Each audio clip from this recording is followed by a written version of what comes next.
Praise Lord friends, Dayakar evangelism ఇండియాకి మరొకసారి స్వాగతము. మీకు ఒక వీడియో చూపెడుతున్నానండి. ఈ వీడియో ఒకసారి మీరు చూడాలి. कल उन पर हमला हुआ, जानलेवा हमला हो सकता था सर, फैटेलिटी नहीं हुई. 1000 लोग अगर 30-35 लोगों को घेर लेते तो हिंदू समाज पर प्रतिक्रिया देगा कि नहीं देगा? करने जब गए थे उनको साजिशन पथराव किया गया, उन पर जानलेवा हमला किया गया. हिंदुओं की सरकार है, हिंदुओं की अपनी सरकार है, तो हिंदुओं की सुरक्षा टॉप प्रायोरिटी सरकार की है. अगर हिंदुओं की सुरक्षा टॉप प्रायोरिटी की है तो हिंदू समाज की रक्षा करने वाले बजरंग दल जैसे संगठन के कार्यकर्ता सुरक्षित क्यों नहीं? उनका बेरोजगार दल वो इसलिए कहते हैं क्योंकि उनका रोजगार ही धर्मांतरण का है. और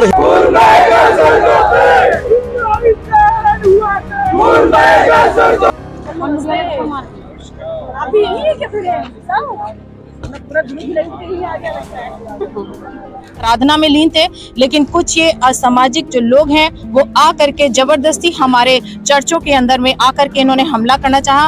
इन लोग मस्जिद में जाकर के इस प्रकार का हरकत करते हैं क्या हम उनके देवी देवताओं के भक्तों को हम क्या इस प्रकार से अलग करते हैं क्या? तो फिर क्यों ऐसा किया जा रहा है? ऐसा बताया जाता है कि प्रलोभन वाली बात होती है.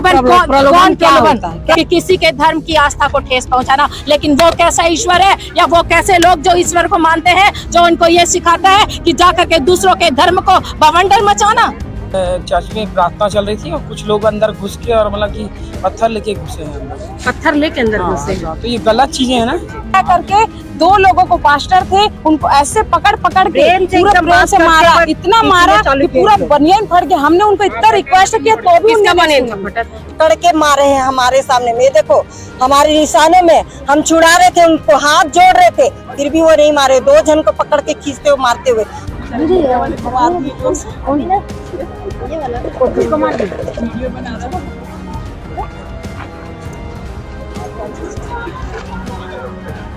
क्या धर्मांतरित होते हैं कि हिंदू ही रहते हैं? जो हिंदू ही रहते हैं. कोई 6 महीने के लिए आते हैं, कोई 1 साल के लिए आते हैं, कुछ लोग 2 साल के लिए आते हैं. पास्टर जी बताएंगे यहाँ पर किस तरह से जो आज जो घटना हुई है, उस घटना के समय आप वहाँ पर मौजूद थे चर्च में? नहीं, मैं वहाँ मौजूद नहीं था और समाज के पदाधिकारी होकर सूचना मिलने के बाद मैं थाने में आया हूँ और जानकारी लेने के लिए. क्या जानकारी मिली थी आपको कि हुआ क्या था? मिली जानकारी के अनुसार वो ये 50 साल पुराना प्रार्थना भवन है. वहाँ प्रति रविवार को प्रार्थना होता है और जब भजन कार्यक्रम चल रहा था कुछ जवान लोगों ने प्रार्थना भवन के अंदर घुसकर मारपीट करने का प्रयास किया गया. जी, वहाँ पर कितनी संख्या में जो लोग थे मौजूद थे, क्या कर रहे थे? वहाँ पर प्रति रविवार को 1000-1500 लोग प्रति रविवार को वहाँ पर प्रार्थना सभा में शामिल होते हैं. जी, तो जिस तरह से आप बता रहे हैं कि हजारों लोग जो है वहाँ पर लंबे समय से प्रार्थना सभा में मौजूद रहते, तो क्या इनकी कोई परमिशन या कोई जानकारी प्रशासन को होती है? ये चिन्हांकित कलिसिया रायपुर नाका चर्च जो है 50 साल पुराना कलिसिया होने के कारण से शासन प्रशासन के द्वारा चिन्हांकित है कि रायपुर नाका में एक ही चर्च है.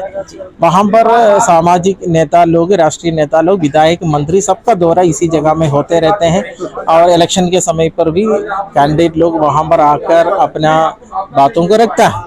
जैसे आप बता रहे थे हजारों की संख्या में वहाँ पर हर रविवार को लोग वहाँ पर आते हैं संख्या में, तो ये कौन लोग होते हैं? हजारों की संख्या में मसीह लोग भी रहते हैं और कुछ गैर मसीह लोग भी इसमें प्रार्थना सभा में आते हैं. तो गैर मसीह लोग कैसे मतलब शामिल होते हैं? हिंदू धर्म के लोग भी वहाँ शामिल होते हैं? हिंदू, मुसलमान, सिख सब आते हैं वहाँ पर. वो भजन कार्यक्रम में शामिल होने के लिए आते हैं. जी, तो क्या उनको इजाजत रहता है कि वो आपकी सभा में आ जाए? हाँ, वो लोग परमिशन लेते हैं तो पास्टर उनको इजाजत देते हैं कि वहाँ पर बैठकर प्रार्थना सभा में बैठने का उनको परमिशन दिया जाता है. तो क्या जिन लोग आपके सभा में शामिल होते हैं उन लोग क्या धर्मांतरित होते हैं कि हिंदू ही रहते हैं? जो हिंदू ही रहते हैं. कोई 6 महीने के लिए आते हैं, कोई 1 साल के लिए आते हैं, कुछ लोग 2 साल के लिए आते हैं. ऐसा लोग भजन सुनने के लिए आते हैं और चले जाते हैं. जैसा कि लगातार ये ब्लेम आप लोग के ऊपर लगता है कि मतलब आप लोग जो है कन्वर्ट करते रहते हैं, तो जो हिंदू लोग जो आते हैं आप लोगों के पास, आप लोगों के साथ शामिल होते हैं, उन लोगों को इस बारे में आप लोग चर्चा करते हैं कि अगर आप आ गए हैं तो आपके लोगों को आपने इसके बारे में अपने परिवार को जानकारी दी है कि नहीं? क्योंकि लगातार इस तरह से आप लोग के ऊपर इल्जाम लगता चला रहा है कि लोग धर्मांतरित करते हैं, प्रलोभन भी देते हैं. नहीं, ऐसा देखो, प्रलोभन देने के यदि कुछ भी बात आते हैं तो उसे क्या करना चाहिए, शासन के सामने थाने में लोगों को उसका शिकायत देना चाहिए और शासन उसका जिम्मेदारी उसका जांच करेगा. जी, तो अभी आप क्या इस मुद्दे को किस तरह से देखते हैं? इस मुद्दे को किस तरह देखते हैं आप, जो लगातार उठ और रहा है? मेरा कहना है कि ऐसा घटना नहीं होना चाहिए। हमारा समाज में शांति भंग होता है यदि कोई भी कोई भी संगठन को, पार्टी को, समाज को यदि ऐसा कोई दिक्कतें हैं तो वो थाने में आकर शिकायत करें और थाने से जांच करें यदि कोई भी गैर कानूनी काम जानकारी मिला है कि जो चर्च के अंदर से पत्थरबाजी हुआ है, क्या ये सही है? ये पत्थर चर्च के अंदर ऐसा पत्थर नहीं रखता कोई।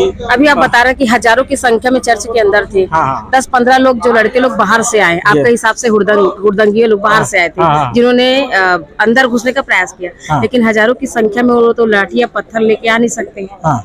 तो वहाँ पर लाठी पत्थर जो भी जो सामग्री फेंक के मारने वाला, वो चीजें पहुंची कैसे वहाँ अंदर में? उसका जानकारी मेरे को नहीं है कि वहाँ पर 15-20 जितने भी लड़के लोग आए उनको रोकने का प्रयास वहाँ चर्च के अंदर बैठे हुए लोगों के द्वारा किया गया। कुछ फंडिंग का भी काम हो रहा था? फंडिंग का नहीं है। मैं पहले से मैं बताया है कि हमारा मंत्रालय के केंद्र सरकार के द्वारा विदेश से जितने भी फंडिंग है सब बंद कर चुका है, सारे NGO को बंद है।